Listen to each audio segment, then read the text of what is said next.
Welcome to the Toffee Blues, your source for all things Everton, and welcome to your Friday night Everton 24/7 daily report, where news has broken in the past hour that Everton may well be set to seal their third summer signing, and that man is Fabian Delph. Unfortunately, not quite the Malcolm or Kurt Zouma that we were hoping would be the next through the door, but nonetheless, it may well not be the worst signing. This news was broken about an hour ago by Paul Joyce, and he also suggested that we could be getting him for around 8 million. All in all, not a bad deal from my point of view. He's 29, yes, but we're getting him for a very low price in today's market. As I said the other day, my stance on any sort of Delph deal hinged on what we would be paying for him, and the transfer fee I think is pretty decent indeed. We've been running our equivalent of a snap general election on our Twitter poll. It's only been going for about an hour, and up to now, about 77% of you guys have said yes to signing Fabian Delph for 8 million, and I'd have to agree with that. It seems a lot of people's opinions on the signing of Delph have taken a turn for the better, with this lower price tag now being mooted, and what it does remain to see, of course, what wages he would be on, and if we find that out, it may well swing opinions again, but hopefully those wages won't be too high, and we'll have a decent transfer there, and he could turn out to be a really savvy signing. But hopefully we will have more details to bring you on the Delph front in the coming days.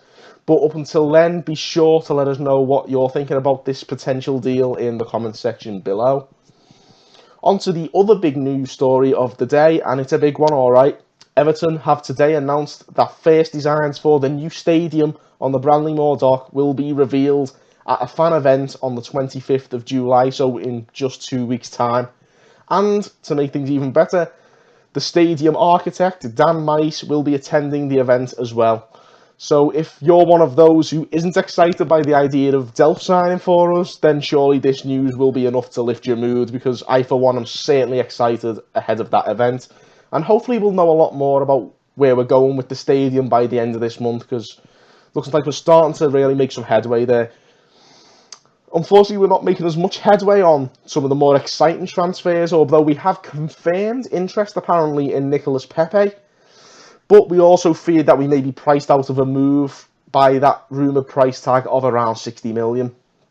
And also by the sheer number of clubs looking at the Ivorian winger, which could end up starting a bidding war and maybe drive the price up even further. Now, Pepe would undoubtedly add real quality and pace to our attack, but as I said on Wednesday, I do think there are far better value alternatives who are out there, and they could do the job for us equally as well. As always, that seems to bring me on to Malcolm. Mundo Deportivo in Spain today believe that Malcolm's agent will be imminently presenting Barcelona representatives with a transfer proposal from Everton. Now, there has been plenty of paper gossip about Malcolm in the past few days, so it would be nice to maybe hear something a bit more concrete. Maybe this is the start of that, and fingers crossed that bid will be accepted, and hopefully we can do what would undoubtedly be a bit of smooth business there. On the other hand, we have had a great window last summer, having not signed anybody at this stage last year, so who knows exactly what Brands has up his sleeve. Like, we didn't even know about the Delph stuff until about an hour and a half ago, so you never know, anything can happen at any time, so make sure you keep your finger on the pulse, basically. We know one thing indeed that Brands got planned, and that is to sell off the surplus, of which there is of course a lot at Everton right now. Surely one of those players who is surplus to requirements now is Mohamed Besic, and Besic looks set now to move permanently, with Fulham the favourites according to Team Talk. They say that despite interest from German, French and Italian clubs, Besic is now most likely to stay in England and drop down to the Championship, as Fulham are the most likely team to meet our asking price, which is apparently around £5 million. Another possible departure, as I said yesterday, is Ademola Lookman, and the news coming out of Everton today is music to my ears. Everton have issued an ultimatum to RB Leipzig to either significantly increase their bid for Lookman or expect to walk away from negotiations. It comes after Everton rejected a pretty insulting €15 million bid for the young winger. Now, I do think we may be right to sell Lookman this summer, but it has to be at the right price for us. And if I were Marcel Brands, I'd be looking out for at least 25 million. given the prices a lot of other players who are arguably inferior to Lookman have been going for so far. Now, we talk about the English premium, maybe with the likes of Solanke, Tyrone Mings, but we're talking about an English player here, so regardless of whether he's moving abroad, I think we should be looking at trying to get a bit more money out of Leipzig. We know they're not short of the money, so let's do our best, and hopefully Marcel Brands will coax a bit more cash out of them. Moving on to outgoings now, and João Virginia has completed his loan move to Reading today. We've been expecting this confirmation throughout the week, and it is now indeed a done deal. On signing on loan for Reading, Virginia said, "The manager and I spoke before. He trusts in me and convinced me to come here. I can't wait to get started. I don't think my age counts, because if you see me play, you won't recognise my age. When you see the quality and the work I put into my game, that's all that matters. As a keeper, you need to be confident to be worthy of the trust of your teammates. That's what I'll bring to the team. I am up for the challenge." So Virginia is clearly confident that he'll be able to show what he's made of in the Championship. And it's always promising to see a keeper of his age. I think he's still only 21, maybe 22. And he will get the nod at that level. So it's quite promising for him, and maybe it bodes well for the future as far as we're concerned.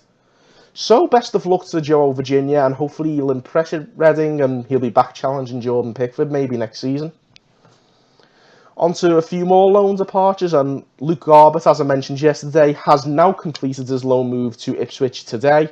It's a season-long loan, and his Everton contract expires at the end of this season. So at last it seems we're finally seeing the back of Luke Garbett as an Everton player, which will no doubt help us in terms of both cutting the squad and getting rid of the deadwood, as Marcel Brands clearly wants to do. But hopefully for Garbett himself, he can also get his career back on track now, and it works out for everybody, I think. So, good news there. And if the echo is to be believed, Fraser Hornby could be set to join those guys in leaving on loan. A number of Championship and League One clubs have showed interest in Fraser Hornby, with Blackpool apparently the favourites to secure a loan for the Scottish under-21 striker.